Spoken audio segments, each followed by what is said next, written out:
Semua ayatnya indah sekali.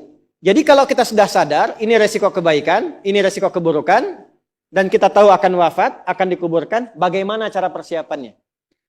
Supaya nggak lalai tadi ya. Maka Al-Mumtahanah ayat ke-13. Ya ayyuhalladzina amanu la tatawallaw qauman ghadiballahu alaihim. Qad ya'isu kama ya'isal kuffara min apa?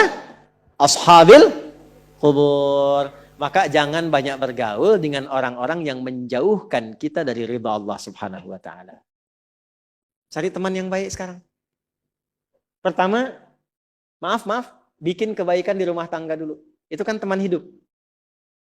Ya. Awas, hati-hati. Kalau melihat istri kurang baik atau sebaliknya, jangan dihakimi, jangan difonisi. Justru Allah kirimkan antum itu untuk menebarkan kebaikan dan menyempurnakan kesemaan bersama. Jelas? Jadi sekarang yang dilakukan teman hidup dulu. Rubah jadi baik dulu. Anak-anak jadi baik dulu. Setelah itu cari tempat tinggal yang baik. Bergaul dengan orang baik. Antum yang kuliah cari teman yang baik. Antum yang kerja cari teman yang baik. Maaf. Kalau ada tawaran, kedudukan, hartanya berlipat, tapi menjauhkan Anda dari Allah, ingat ini. Thumma amatahu fa'akbarah. Ingat saat ditawari itu Anda meninggal. Dikubur. Dan ingat ancamannya. Ingat pasalnya tuh. Ya, ingat suratnya. Paham? Nah, karena itu masukkan ayatnya, jangan sekali-kali menjadikan keadaan di sekitaran kita justru memperkuat datangnya ancaman Allah dan nestapa saat kembali ke alam kuburnya. Bahkan orang-orang yang tidak beriman pun, yang buruk pun, yang beriman tapi maksiat pun, itu sejatinya ketika temannya masuk ke kubur nggak mau ikut-ikutan. Makanya disindir oleh Allah. Hei, kamu ini sadar nggak sih? Orang yang mengajak kamu maksiat itu, lihat temannya meninggal pun, temannya wafat pun, dia nggak pengen ikut. Kadang-kadang dia abaikan. Coba lihat. Ya, ada pimpinan misalnya, tingkat tertinggi. Lihat anak buah bawahnya misalnya. Menjalankan tugas bahkan dari dia untuk berbuat salah, berbuat maksiat. Ya, apakah mengedarkan narkoba. Atau misalnya membackingi kegiatan yang tidak baik. Lalu tiba-tiba dia wafat. Apakah peduli atasannya? Tidak. Yang ada yang terjadi, jangan bawa-bawa atasan. Padahal dia yang nyuruh. Terus Anda mau jadikan teman yang seperti itu? Dia pada kawannya saja nggak bertanggung jawab. Dengan imannya saja dia nggak peduli. Kalau dia dengan Allah saja nggak peduli, kenapa Anda dia jadikan teman? Dan kenapa Anda menjadikannya dia teman? Kalau bahasa anak sekarang tuh begini, Allah aja dia gituin, apalagi kamu. Kan? Ya, Nabi aja dia cuekin, apalagi kamu. Kan? Ini peringatan Quran, ini bukan dari saya. Ini peringatan Quran.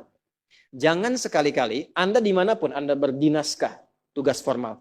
Anda berdagangkah, jangan berteman dengan orang menyimpang. Karena saat Anda susah pun yang akan peduli. Temannya aja yang sama-sama berbuat menyimpang, dia sisihkan, apalagi Anda. Paham? Teruskan. Quran surah ke 35 Fatir ayat 22. Wa ma yastawil ahya'u wal amwat. Innallaha yasma'u man yasha wa ma anta bimusmi'in man fil qubur. Kalau Anda masih belum sadar juga, kata Allah, hei, kamu ini masih hidup, masih punya harapan, masih punya bekal. Kalau sudah meninggal, nggak sama keadaan orang hidup dengan wafat. Mumpung kamu masih hidup, karena kalau sudah meninggal, temanmu yang meninggal pun kamu nggak bisa dengar suaranya. Cuma saya yang tahu keadaan di alam kubur. Karena saya tahu, kata Allah, dan saya punya Rahman dan Rahim, dengan sayang saya sampaikan kepadamu. Karena sayang saya.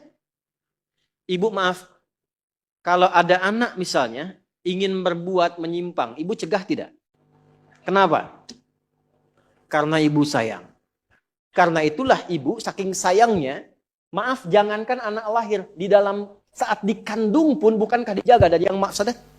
Dijaga dari yang merusak. Ibu kalau sedang mengandung, mau nggak makan makanan yang kotor? Makanan yang merusak? Tidak kan? Kenapa? Karena sayang kepada bayi yang dikandung, janin yang terkandung. Di tempatnya pun disebut oleh Allah dengan rahim. Karena ada rahim, dijaga betul.